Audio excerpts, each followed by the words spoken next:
Sometimes you can stop buying certain things in order to make your life healthier, better, and simpler. And so today I want to share 12 things that I do not buy anymore that made my life better. Number 1, junk food. It's unhealthy, it tastes good, but it's bad for you. So I stopped buying junk food. Whenever I go to the supermarket, I skip the junk food section altogether. And I think I'm healthier because of that. Number 2, Starbucks. Now, I'm a teacher, and if you know anything about teachers, it's that they love their coffee. I'm not quite a coffee drinker myself, but whenever I would go with my teacher friends to a coffee shop and they would buy Starbucks, I would feel obliged to buy one as well.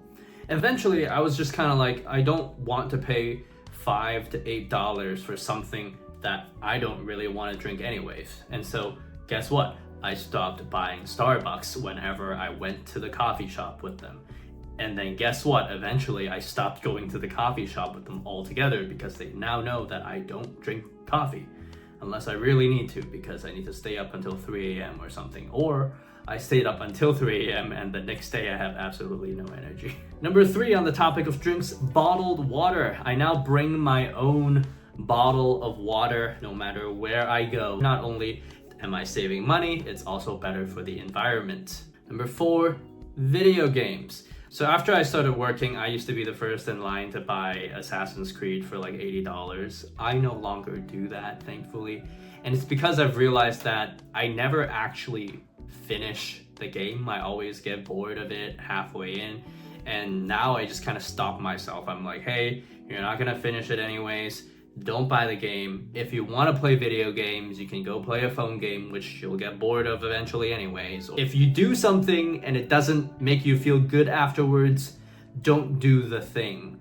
Because what that means is you're just doing that thing to distract yourself from a reality where you might have to do some work.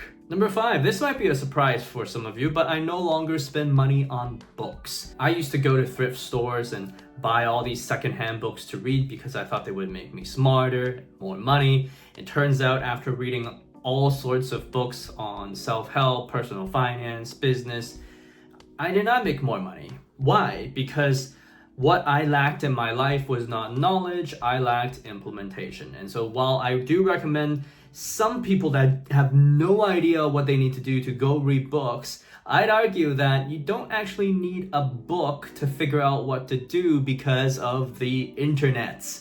And so even in the situation where you need to read a book, I'm sure there are other ways you can get it.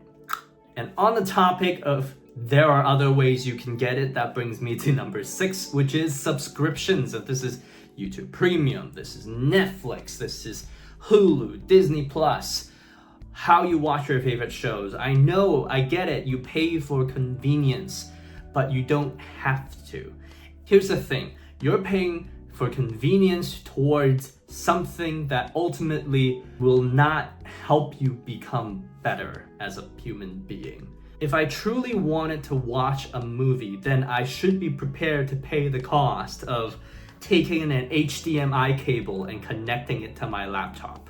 If the cost of entertainment is too low, you'll get lost in it.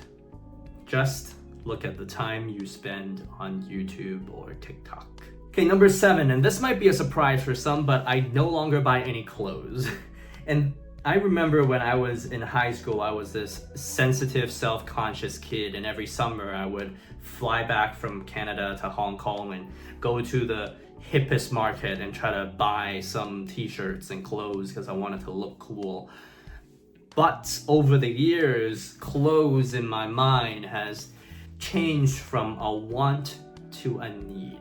Clothes, as it should be, is a necessity. You don't need the latest trend. You don't need to buy everything you see on the magazine. You don't need to go shopping in the mall every season for the latest jacket or the latest shirt. You just need something that fits, is comfortable, of high quality, and you want to optimize cost per use. Let's shift gears to something different. Number 8, individual stocks. And this is probably the biggest one because I've lost the most money on this. I've lost tens of thousands of dollars trying to buy individual stocks. And it took me way too many years to learn the lesson that if Wall Street investors cannot beat the market. Why can I? Take it easy, and instead of buying stocks, figure out how to make more money instead. Number 9, we'll go over this one very quickly. I don't have cable on my TV. I don't know anyone who still does. Moving on. Number 10, and number 10 is purely because of my unique situation. I do not buy groceries anymore.